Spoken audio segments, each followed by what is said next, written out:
Kepala Dinas Koperasi dan UMKM Provinsi Bali Dewo Nyoman Patre memaparkan, pengguliran kredit usaha rakyat KUR yang mencapai 30 triliun di seluruh Indonesia diharapkan akan dapat membuat perekonomian bertahan dari keterpurukan nilai rupiah yang membawa dampak sangat besar bagi dunia usaha. Bila UMKM dengan bantuan permodalan dapat bertahan, perekonomian Indonesia niscaya mampu bangkit lagi. Untuk itu, suku bunga KUR telah diturunkan agar UMKM dapat berkembang.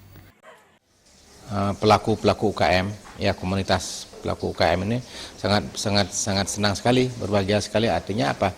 Ada kebijakan dari Bapak Presiden, ya yang disampaikan oleh Pak Menteri Koperasi, ya.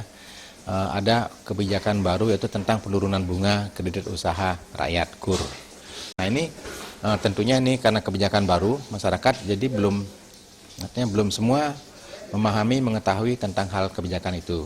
Nah, oleh karena itu, langkah yang akan kami laksanakan sekarang itu adalah untuk mensosialisasikan kepada pelaku-pelaku UKM.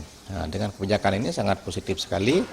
Kenapa? Karena harapan kita dengan ada kemurahan daripada bunga bank itu, jadi masalah permodalan bagi pelaku-pelaku UKM itu akan bisa teratasi.